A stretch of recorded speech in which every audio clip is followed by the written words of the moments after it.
Az önce dedim ki bizim su şehri 2 var. Çalsam oynayabilir miyiz? Sayın Başkanım ben oynarız dedim.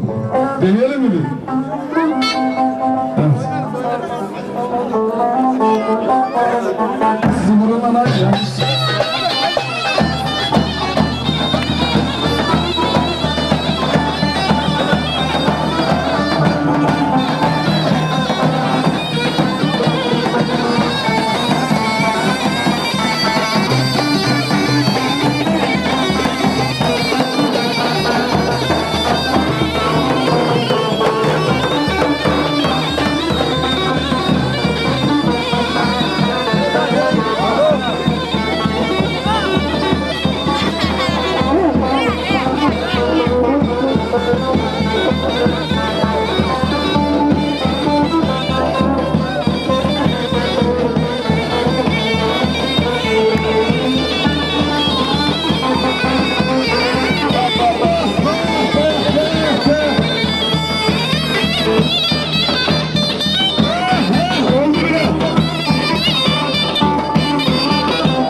Aynı falan mı? Devam ediyorsunuz. Devam ediyorsunuz.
asfalt çıkarsın hemen eski beden. Çok canları yaparsın senin derdine ben. Keşke asfalt çıkarsın hemen eski beden. Çok canları yaparsın senin derdine ben.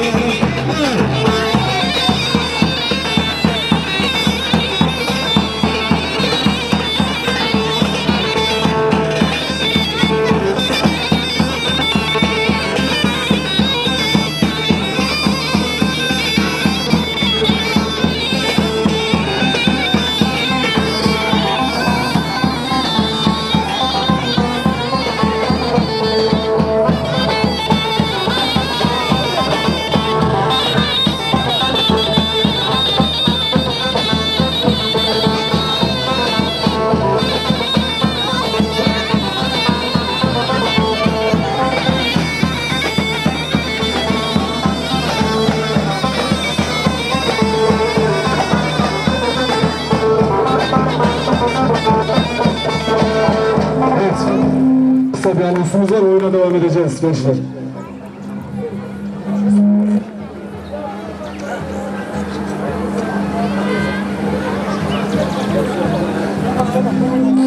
Tamam efendim, tamam anonsumuz tamam. Bir çocuk kaybolmuştu bunu.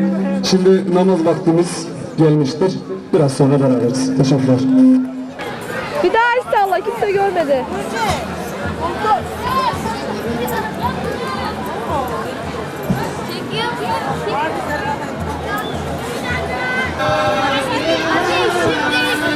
Herkes bir tarafa toplanmış. Şimdi bir tarafa toplanmış. Şurada amcası Gil var. Aynur. Şurada amcası Gil var. O yanda da. Hello Johnny. Pil bitmek üzere. Kullanıyor musunuz? Yaşar gitti mi arabaya? Yaşar arabaya gitti mi? Hadi yenge. O zaman havada yalnız var.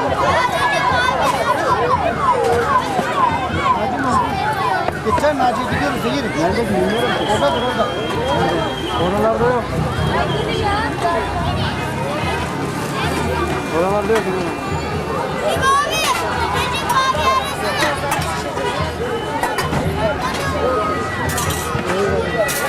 Kaç kere? Kazanı giysi giymiş.